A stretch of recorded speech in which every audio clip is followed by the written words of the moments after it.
54 বছরের বাংলাদেশে বিদেশিদের এবার বক্তব্য যে আমাদের দেশ বিভিন্ন দল বারবার চালিয়েছে, জামাত ইসলামকে পরীক্ষা করা হয় নাই। এবার আমরা আগামী জাতীয় নির্বাচনে জামাত ইসলামের দাঁড়িপাল্লা প্রতীকে ভোট দেব এবং তাদের হাতেই বাংলাদেশ নিরাপদ, এটাই তারা মনে করে। আর যেখানেই গিয়েছি সেখানে হাজার হাজার বাঙালি পাবনার ছেলেরা আছে এবং আগামী নির্বাচনের আগেই তারা অনেকেই ছুটি নিয়ে বাংলাদেশে আসবে। আমি সিঙ্গাপুর যেহেতু একটি শহর, বিভিন্ন জায়গা, বিশেষ করে মোস্তফা সেন্টার, ওখানে যে মোস্তফা সেন্টারে মসজিদ আছে, মসজিদে সুলতান সহ আমরা অগণিত জায়গায় গ্রুপ ভিত্তিক দাওয়াতি কাজ করেছি।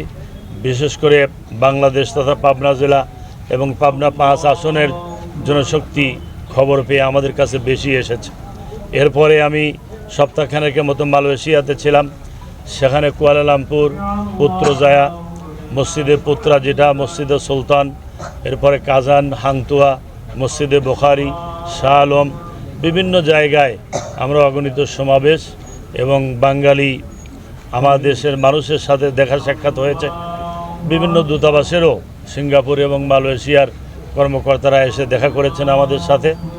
তো রেমিটেন্স যোদ্ধারা জীবনের সবচাইতে বড় তাদের খুশি, আনন্দের বন্যা বচ্ছে তাদের কাছে যে জীবনে কোনোদিন ভোট দেই নাই, আগামী নির্বাচনে আমরা ভোট দিতে পারবো। আর এই ব্যাপারে জামাত ইসলামের দাবির কারণেই আমরা এই সফলতা পেয়েছি। এজন্য জামাত ইসলামকে তারা ধন্যবাদ জ্ঞাপন করেছেন এবং আমরা যথেষ্ট সাড়া পেয়েছি প্রবাসী ভাইদের কাছে। আগামী নির্বাচনে ইনশাল্লাহ প্রবাসী ভাইরা দাঁড়িপাল্লার পক্ষে রায় দেবেন, এই আশাবাদী আমরা দেখতে পাচ্ছি।